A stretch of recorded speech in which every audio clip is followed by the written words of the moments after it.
This other issue may play into one big role. Is it possible that my negativity can be coming from others' negativity?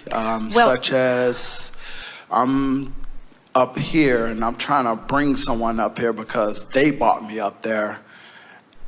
But they're weighing on the reality. Now I'm feeling like it brought me down to their reality. Well, here's why. So you're focused upon something just because you want to feel good, and you're in the vortex. But when you're in the vortex, because you remember not being in there, you sure like it when others are in there because you want them to feel good like you've discovered. And then you notice someone not in. But because they're not in, they can't hear you. And when you talk vortexy, they think you're nuts. And when you talk optimistically, when they stand in the face of what they're facing, and even when they're looking at manifestations that they don't quite see for you, then they call you delusional. So then, because your desire to help them is so strong, you exit the vortex to help them. And now you got nothing to give them. What if both parties' desires are similar? Well, then your words didn't come to me. It was brought to me.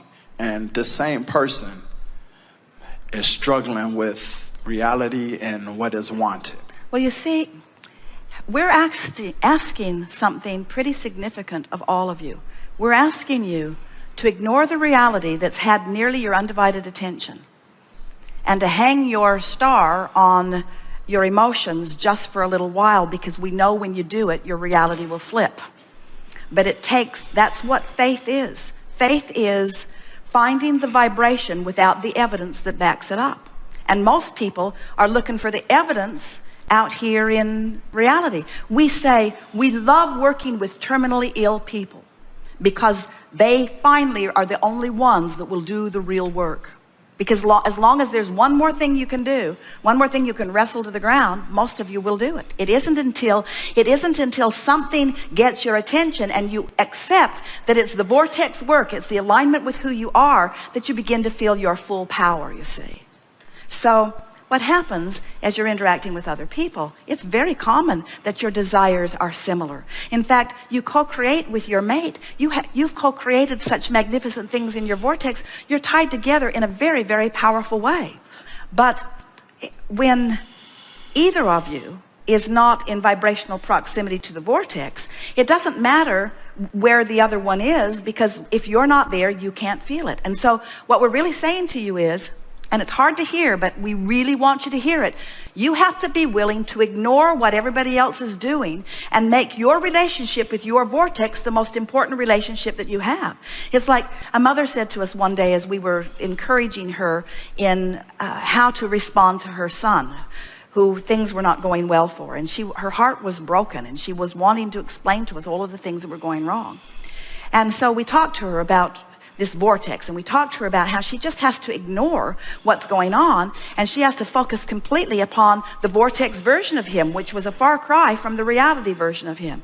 And she said, but Abraham, won't he feel like I have forsaken him if I don't commiserate with him, if I don't listen to him, if I don't try to encourage him? And we said, no one will feel like you are not with them if you are practicing every chance you get the vortex version.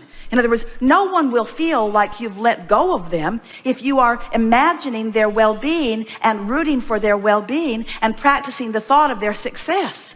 But no one benefits from your attention to what is when what is isn't what they want. They think it is. They say, come here and be there with me. So you march right out of your vortex and you be there, and then you both resent each other because neither one of you feel good because you're not in the vortex. And meanwhile, the good news is you're both putting more in the vortex, you see. Here's what we would do if we were standing in your physical shoes. We would end every day by putting ourselves in bed, say good night to everyone with the idea that you're not going to talk any further. And as you're drifting off to sleep, we would go as general as we can into a place of appreciation. Appreciate your pillow. Appreciate the air conditioning in the house. Appreciate the roof over your head. Appreciate just the simplest things that don't challenge you in any way. Just appreciate. And if you can drift off to sleep in appreciation, if you go to sleep in the vortex, you'll wake up in the vortex. It's just the way that it is, because your vibration is where you last left it. So when you waken in the morning, let your first thoughts be, oh, I like that feeling of appreciation. And then if you can do a little bit of basking just to keep it going. In other words, it's so much easier to start with the vortex and let the vortex affect reality than it is to face reality and then try to drag reality into the vortex. Because law of attraction is amplifying wherever you're at. So if you have a relationship with someone who's really verbal, and you do, and so are you, and the conversation's going on around you a lot about what is, you make it hard for you to catch a moment where the vortex can take you in. Now we want you to feel this picture, feel this. So you've put all of this into your vortex, and this larger part of you stands as the summoner of you. You're being called home to the fullness of who you are constantly. And the reason that you feel every emotion that you feel is because when you're being called home and you're non-resistant, you go, which is the elation. When you are being called home to who you are and you're non-resistance, it feels like passion, it feels like appreciation, it feels like love, it feels like the heavens are opening, as you said.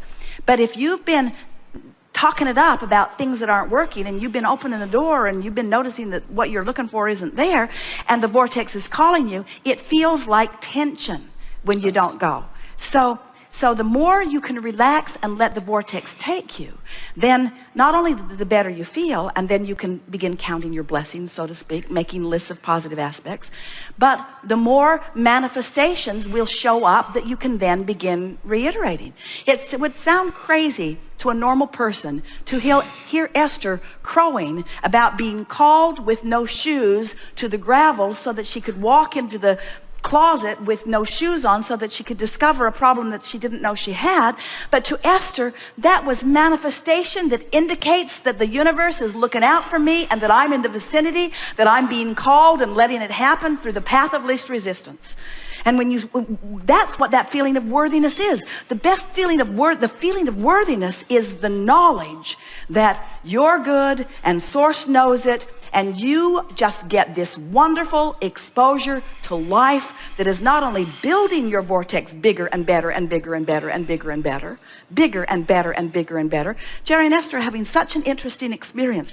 They've been moving through life. Everything imaginable has come for them. 5 books on the New York Times, a couple of them #1.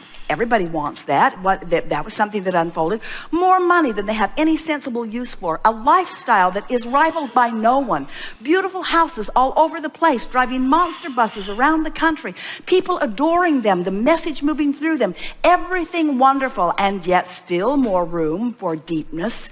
Deepness in their relationship, deepness in their understanding of worthiness, deepness in their understanding that all things are possible, deepness in their understanding that it doesn't matter what is, that you have the ability to focus upon what you want and find it, deepness in understanding your true power. In other words, there is no end to what is in your vortex, and the vortex's ability to bring to you greater clarity, greater knowing, greater love, greater confidence, greater security, greater well-being, greater understanding that you are a being with no end to the capacity of your expansion, you see.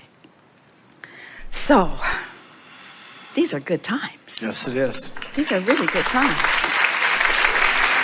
Now,